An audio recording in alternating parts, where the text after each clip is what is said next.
आपके सामने एक नई आरती खड़ी है बाबूजी, जो इस घर को अपने पूरे दिल से अपनाना चाहती है, अपने सारे फर्ज पूरा करना चाहती है। मैं इस घर में आना चाहती हूँ बाबूजी, लेकिन बिना आपकी इजाजत के नहीं। लेकिन मैं अंदर कदम तभी रखूंगी जब आपकी आज्ञा होगी, क्योंकि मैं आपका निरादर नहीं करना चाहती। तो तुम्हें क्या लगता है हम तुम्हें इजाजत दे देंगे? घर में आने देंगे? कभी नहीं। मैं जानता हूं कि आप दोनों का दिल बहुत दुखा है।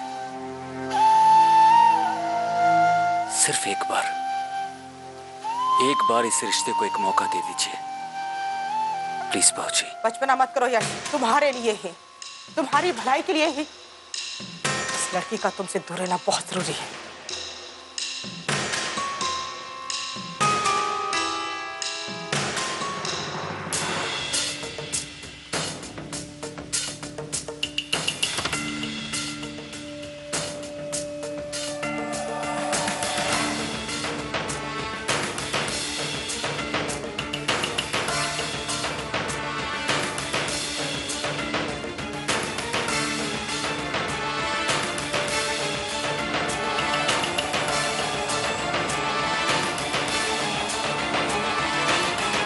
ठीक है,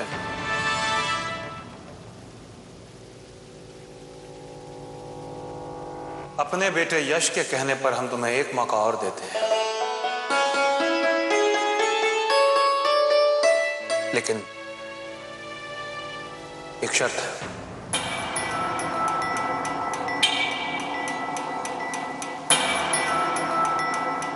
अगर अगले 3 महीनों में तुम में कोई बदलाव नहीं आया, अगर तुमने इस घर के किसी भी सदस्य को शिकायत का मौका दिया, अगर इस परिवार की बहू होने के नाते तुमने अपने धर्म को निभाने में कुछ भी गलती की,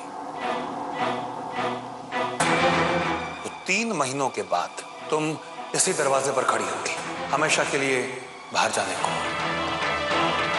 डिवोर्स पेपर्स पर साइन करने के बाद, और तब यश, मैं या कोई और तुम्हारी कोई मदद नहीं करेगा।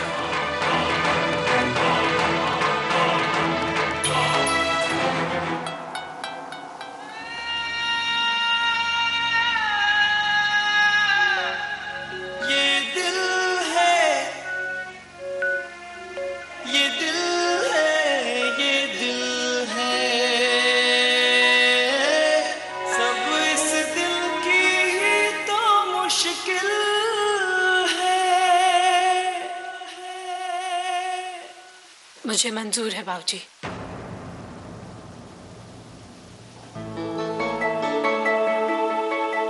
जैसा आप चाहेंगे वैसा ही होगा।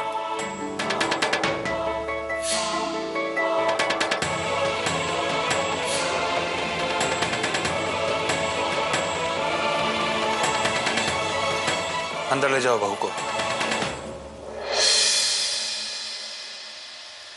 सुख दुखानि सर्वाणि त्वया सह विभज्यते, यत्र त्वं त्वहं तत्र प्रथमे सा प्रविहिरम्, कुटुम्ब रक्ष कार्यास्त्रामि अवान् वृद्ध हदिदम्, आस्ति नास्ति च सन्तुष्टा द्वितीय सा द्विविधम्।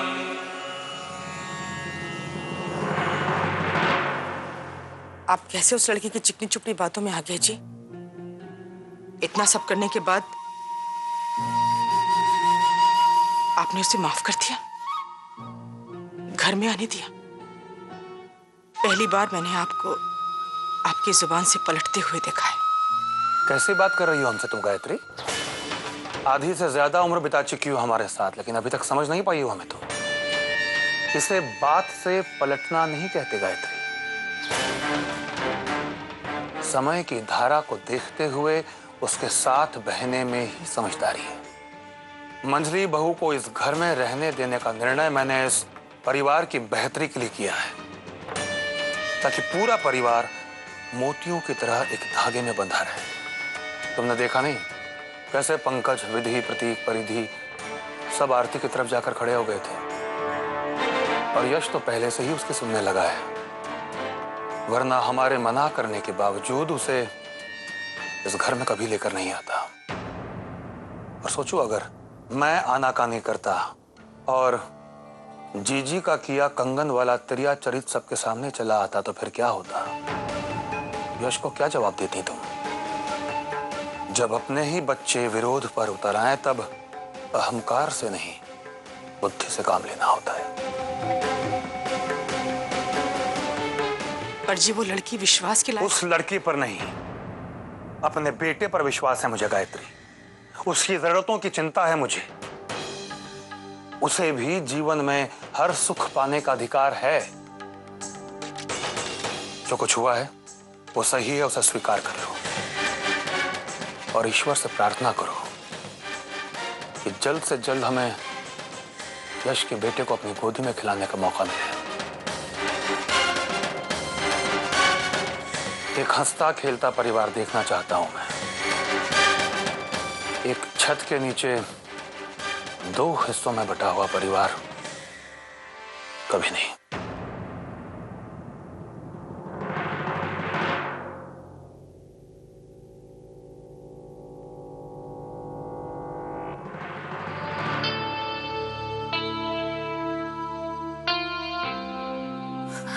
आ गई? अरे आरती, अभी अभी तो आई हो, थोड़ा आराम कर लो, फिर काम कर लेना। नहीं विधि भाभी, अब मुझे बिल्कुल भी समय बर्बाद नहीं करना है। इतने दिन रहकर जो नहीं कर पाई वो सब मुझे अब करना है। मम्मी जी और बाबूजी की नजर में जो मेरे लिए शर्म और नफरत है, उसे मैं प्यार और नाज में बदलना चाहती हूँ। इतने विश्वास से मुझे यश जी इस घर में लाए हैं, उस विश्वास को बनाए रखना है। मैं नहीं चाहती कि मेरे होते हुए पलक और पायल को कोई भी बिन माँ की बच्चियां बुलाए। इस घर में मैं पलक और पायल की वजह से आई हूँ ना, तो सबसे पहला मेरा फर्ज बनता है कि मैं उनका दिल जीतूं। उनको पिज्जा बहुत पसंद है, आपने ही बताया था ना, इसलिए आज उनकी मम्मी अपने हाथों से उनके लिए पिज्जा बनाएगी। तो फिर पिज्जा तो आज नहीं बन पाएगा क्योंकि आज माइक्रोवेव खराब है। नहीं भाभी, पिज्जा तो बन के रहेगा। कैसे? वो माँ को तवे पर पिज्जा बहुत अच्छे से बनाना आता है और क्या बनता है। मैं एक काम करती हूँ, मैं उन्हीं से फोन करके पूछ लेती हूँ।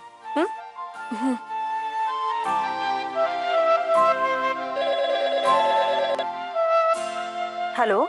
हेलो माँ। अरे आरती बेटा, मैं तेरे फोन का इंतजार कर रही थी। वहाँ सब ठीक तो है ना?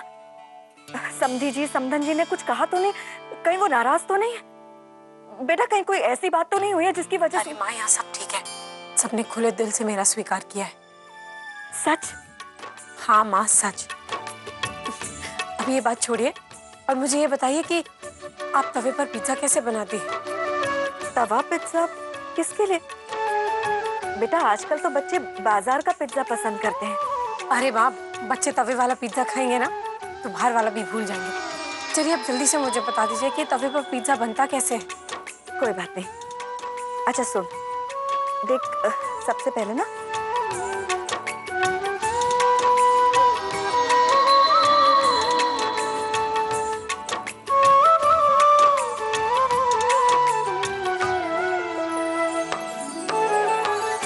समझ में आ गया ना? हाँ माँ, मैं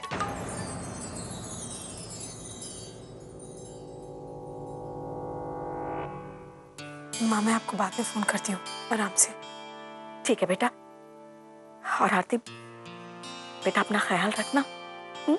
बाय।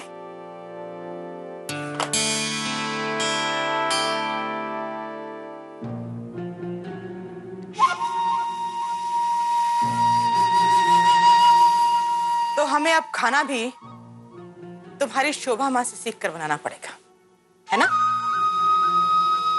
रहने दो। जी वो माइक्रोवेव खराब है ना, इसलिए माँ से पूछ रही थी कि वो तवे पर पिज्जा कैसे बनाती है। बहुत अच्छा बनाती है वो। सुबह से खेल के मैदान में धूल फांक रही थी और आते ही रसोई घर में चली आई। तुम्हें इतना तो ख्याल रखना चाहिए कि हमारे यहाँ पर रसोई में साफ सफाई का कितना ख्याल रखा जाता है। कपड़े बदलना तो बहुत दूर की बात है, तुमने तो हाथ मुंह धोने की भी जरूरत नहीं समझी। आपने ठीक किया मम्मी जी, अच्छा हुआ जो मुझे टोक दिया। भाभी, क्या आप मुझे अपनी कोई एक साड़ी दे सकती हैं? वो क्या है ना, मेरा बैग तो माँ के घर में ही छूट गया। मुझे पता नहीं था कि स्कूल से सीधा यश जी मुझे घर ले आएंगे। रास्ते में मैंने बोलने की कोशिश की उनसे, पर उन्होंने कहा नहीं, वो मुझे एक मिनट के लिए भी अकेला नहीं छोड़ना चाहते, सीधा घर ले आए। इसलिए हाँ हाँ चलो, ले लो अपनी पसंद की कोई भी sari. Thank you.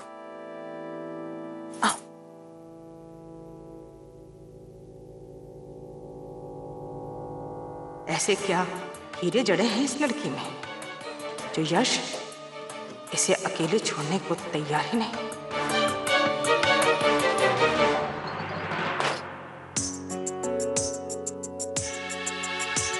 Radio station छोड़ने गए थे परिधि को?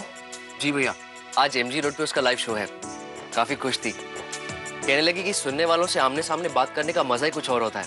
बहुत टैलेंटेड है वो, और उससे भी ज्यादा काम से बहुत लगाव और बहुत प्यार है। इसी डेडिकेशन की वजह से आजकल लड़कियां लड़कों से हर काम में आगे हैं। राइट भैया, हर साल की टॉपर्स की लिस्ट देख लीजिए, हमेशा लड़कियां बाजी मारती हैं। अच्छा लगता है इंडिपेंडेंट और नई सोच रखने वाली लड़कियों को देखकर, और उससे भी ज्यादा तुम्हें देखकर कि तुम परिधि के साथ बहुत खुश हो। पर छोटे, कब तक परिधि छुप छुप के काम करती रहेगी? हमें जाकर बाबूजी से बात करनी चाहिए, और देरी हो जाएगी तो अच्छा नहीं होगा। एक काम करता हूं, मैं जाके बात करता हूं, बाबूजी मान जाएंगे। यश भैया ने अगर बाबूजी से बात की तब तो परी के लिए छुपकर जॉब करना और भी मुश्किल हो जाएगा। भैया, भाई वो बाबूजी से बात करने की जरूरत नहीं। आई एम सॉरी भैया, इतनी टेंशन चल रही थी ना, बस इसीलिए आपको बताना ही भूल गया। मैंने बाबूजी से बात कर ली है, यही 2-3 दिन पहले। थोड़ा नाराज हुए, गुस्सा भी बहुत आया उन्हें, लेकिन फिर मेरी कहने पर परमिशन दे दी उन्होंने। क्या ना भैया, बाबूजी को तो बताना जरूरी था, और परिधि जॉब छोड़ने के लिए तैयार नहीं थी, बस इसीलिए। अच्छा लगा छोटे कि तुमने बाबूजी से जाकर बात की। परिधि बहुत खुश होगी ना?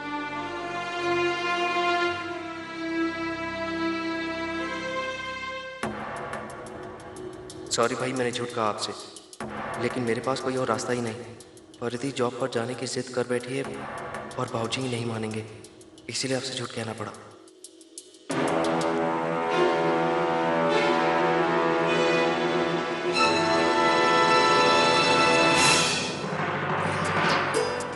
आहा, दिखने में तो बड़ा अच्छा लग रहा है, और खुशबू भी बहुत अच्छी आ रही है।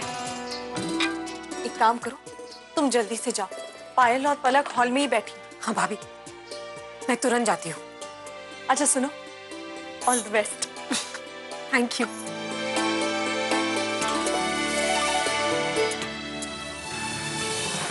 पलक, पायल, अंश, देखिए आपकी मम्मा आपके लिए।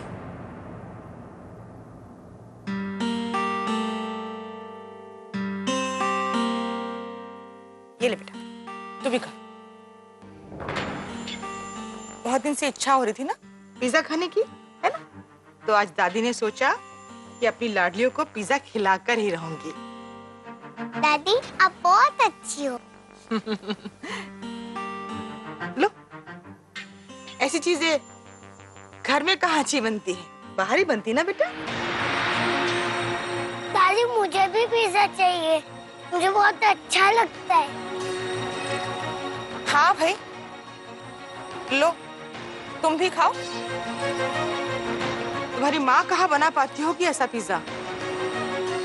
तुम्हारी शोभा माँ के घर के नुस्खों का। हाँ दादी, सच्ची, ये तो घर के भी जैसे भी बहुत अच्छा है। हाँ, इसीलिए मैं पलक पायल से कह रही थी कि ऐसी चीजें होटल में अच्छी बनती है, घर में कहाँ। मम्मी जी को पता था कि मैं बच्चों के लिए पिज्जा बना रही हूँ, फिर भी उन्होंने बाजार से मंगवाया। क्यों? अब तो भड़क कर जरूर हंगामा खड़ा करेगी ये लड़की। अच्छी बहू बनना इसकी बस की बात कहाँ, सहन शक्ति होनी चाहिए, वो इसमें कहाँ। ले बेटा।